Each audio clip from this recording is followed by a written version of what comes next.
This is the legendary route of Marco Polo, land of Buddhist caves and lost cities.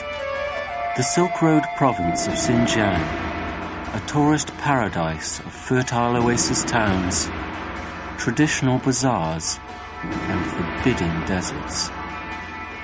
A land of brilliant light and colour. And, unknown to the growing number of foreign tourists, home of China's massive nuclear test program.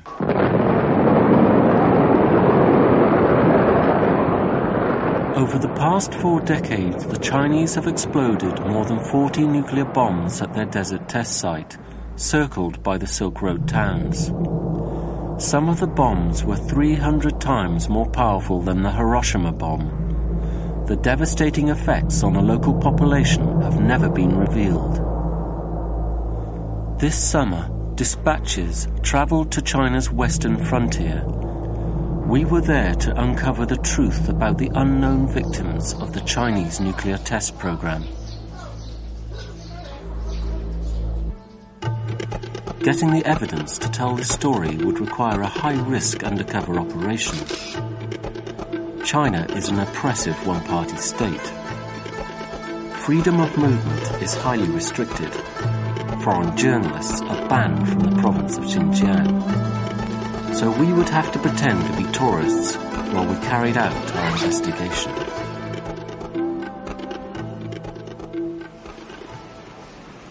We knew we'd need someone with inside local knowledge. In Istanbul, we contacted a senior cancer doctor from Xinjiang. Dr. Anwar Tokhti told us he'd seen an alarming increase of cancer patients and deformities in children. He agreed to return to China to help us meet the victims and obtain confidential medical documents. I'll go with you and try to obtain this material, but you have to be aware that the police will be following us the whole time. It's very risky. They'll watch our every move. It's the first day of our journey. The towns we're going to visit are part of any tourist's itinerary. Many of them are only 200 miles from the Chinese nuclear test site.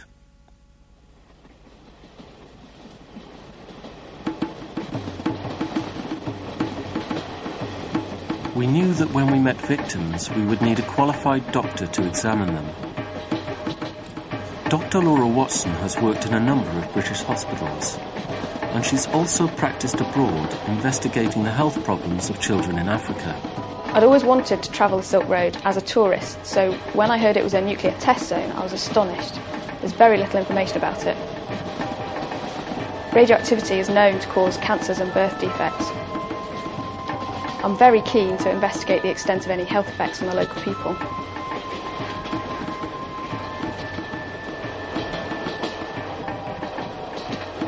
In a town close to the nuclear test zone, we met up with Anwar. For the next 6 weeks, as far as the Chinese authorities are concerned, we're just another group of British travellers visiting the ancient sites and other attractions.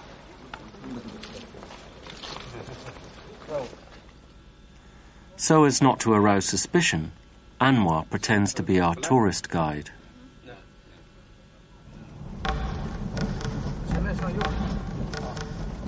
Whenever possible, Anwar takes us off the tourist trail and down the back streets.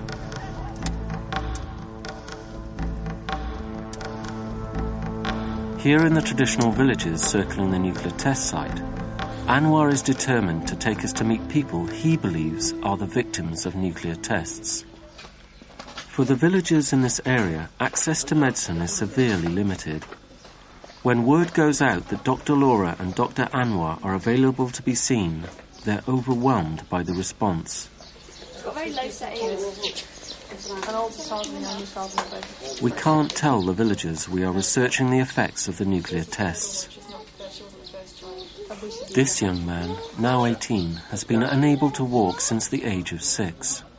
He has a chronic muscle wasting disease. One day in November, he was playing with other children and it started to get very frosty. He fell down on the ice and broke his leg. It was broken from here.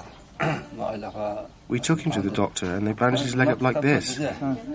Since then, he's been able to walk, but only with difficulty. Okay.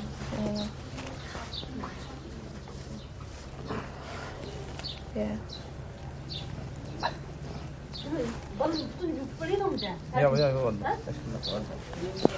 He's got a very increased tone in his legs. And because he's never used them, his feet are toning in. Like that. It's comfortable like that. Okay. It sounds as though it was a problem that he was born with, that his legs weren't normal when he was born, and then although he was able to walk initially, he developed degenerative problems from then on. It appears to be a form of congenital degenerative disorder, but without further tests I can't say exactly what.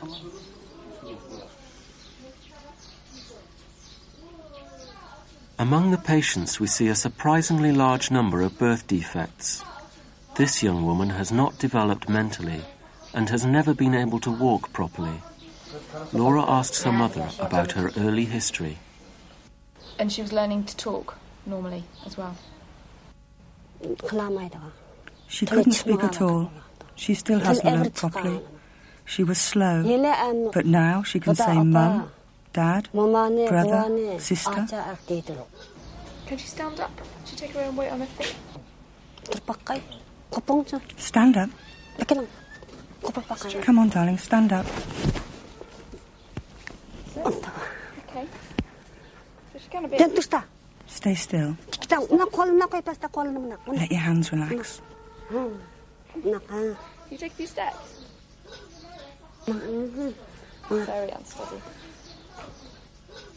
I think physically she looks healthy, she looks happy, she looks well cared for. I don't think there's anything else that we could do in the West that you're not doing here. That you're doing everything right. It's something she's born with and something that she's going to have to live with.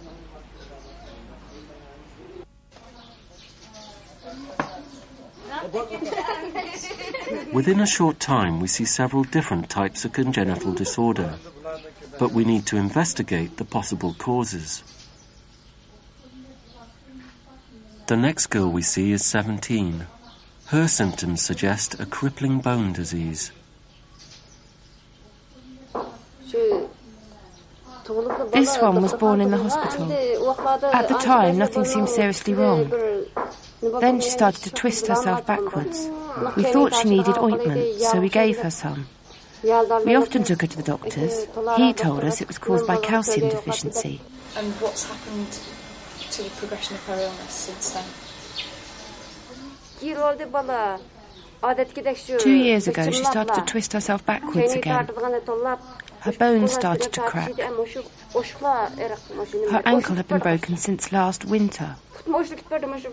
Somehow, when her nerves pull, the bone is pulled with it.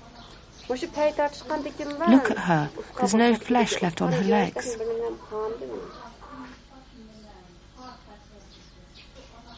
Firstly, I think it's very unlikely that her problems are due to calcium deficiency as such. It sounds much more likely that it's something she was born with and that it's a degenerative disorder. We spent the winter in tears because of her. We didn't know what was the cause of her terrible pain until we discovered that one of her ankle bones had come out at one side.